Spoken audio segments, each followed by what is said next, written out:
Aqui é uma ressonância magnética, talvez vocês não consigam ver que a imagem não está tão legal. Até ficou melhor agora. Esse dedão aqui que eu brinco, você é um dedão, é o côndilo, tá? E esse aqui na frente do côndilo, ó, é o disco, ó. Então o disco não consegue, o côndilo não consegue mais recapturar o disco. Esse é um deslocamento de disco sem redução. O quadro que eu falei antes para vocês é o quadro agudo, que aconteceu há poucos meses, certo? O que acontece com o decorrer do tempo, Felipe? O próprio organismo vai jogando o disco para frente e aquele tecido retrodiscal, que agora o côndilo está contra ele, ele fibrosa, ele vira um pseudodisco. Então, o que acontece depois de algum tempo? O paciente passou pelo um deslocamento de disco sem redução agudo. Ele volta à sua abertura de boca antiga, ou quase isso, certo? E aquela região retrodiscal se adapta. Ele vira um pseudodisco, uma região fibrosa. Então, aquela dor que o paciente tinha no momento agudo também diminui. Então, para o tratamento de um deslocamento de disco sem redução agudo, eu posso tentar recapturar o disco, ou se eu não consigo recapturar esse disco, eu jogo o disco para frente mesmo. O paciente vai se readaptar a essa nova condição. Nossa articulação temporomandibular é fantástica no processo de adaptação, tá? Fantástica mesmo. Ela se encontra em diversas situações de enfrentamento e ela consegue se habituar normalmente sem maiores prejuízos. Então aqui ela perdeu o seu disco articular, ela joga esse disco para frente pelo seu próprio movimento do côndilo empurrando o disco. Essa região que está sobre o côndilo agora é a região retrodiscal, que é uma região extremamente nervada, por isso inicialmente dói, tá? Só que com o passar do tempo isso fibrosa e vira um pseudodisco. O tratamento dessas disfunções é explicar ao paciente o que está acontecendo, tá? O paciente tem que ser elucidado. O aconselhamento, a manipulação mandibular, placas oclusais, fisioterapia, farmacoterapia, aí eu posso entrar em artroscopia e até artroplastia. Mas esses últimos, principalmente o último lá, normalmente eles não são a escolha de tratamento, tá?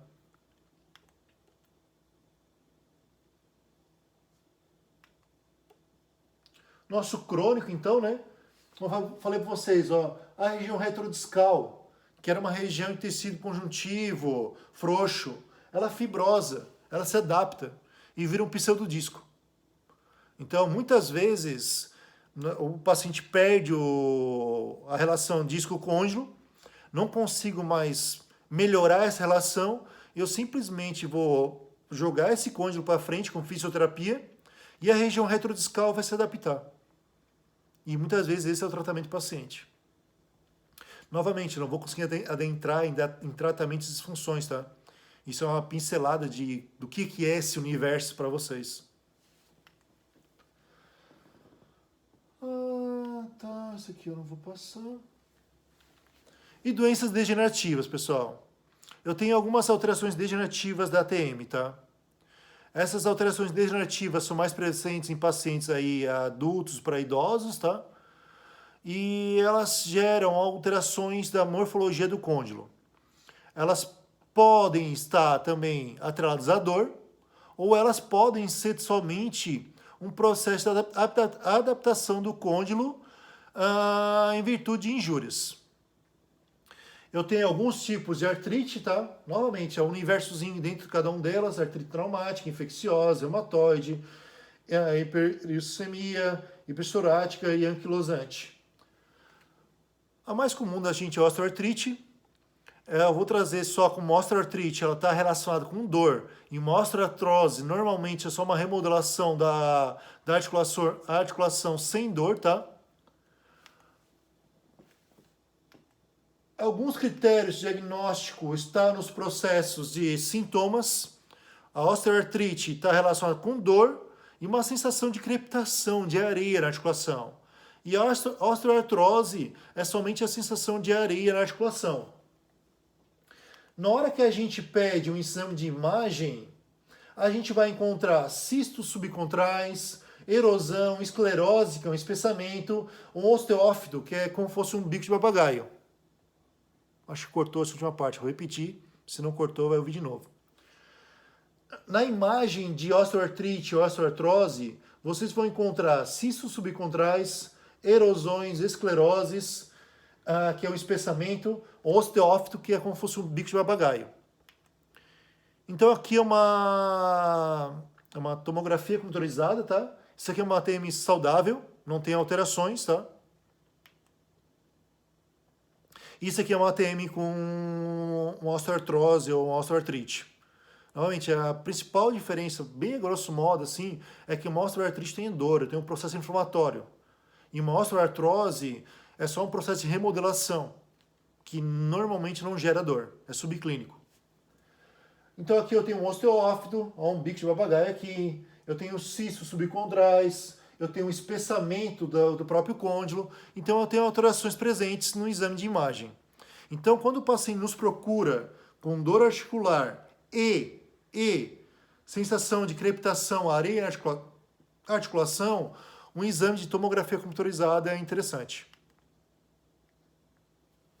Pessoal, uma fotinha aqui do Otávio quando era menorzinho, esse de coelhinho de Páscoa, tá?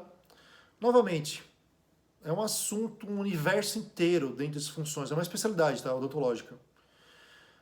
O que eu quis trazer para vocês nessa breve conversa? Estimular a curiosidade de vocês em relação à dor, tá? Dor não é nada simples. Eu achava que era simples, isso tudo não é. Estimular a curiosidade sobre disfunções, é um universo de possibilidades de tratamento dentro do consultório particular, tá? E trazer para vocês o seguinte, ó. Oclusão não tem relação com disfunção temporomandibular. Oclusão não tem a ver com cefaleias. Não causa e não trata. Infelizmente, é essa a verdade científica, tá? Não queiram inventar algo que não exista. Por isso que essa aula nem estava mais dentro da disciplina. Eu imagino que vocês estejam com a cabeça aí alucinando, mas é só uma conversa breve para vocês saberem que existe isso dentro desse universo. Dentro da nossa faculdade tem uma disciplina para isso, tá? Onde eu exploro bem cada uma dessas patologias. E eu gosto muito disso, tá? Antes que vocês me perguntem, tá? Eu tô vendo meu vídeo, né? Que eu tô filmando. Eu não tô de pijama, tá, pessoal? Isso aqui é uma blusa que eu gosto de usar, tá? Só que é um negócio de ver, mas não é pijama. Parece pijama, tá? Mas não é. Não cheguei a esse ponto ainda, tá? E eu fico a critério de perguntas de vocês, tá? Um forte abraço aí. Espero que tenham resgatado esses pontos que eu quis passar para vocês. Um abraço.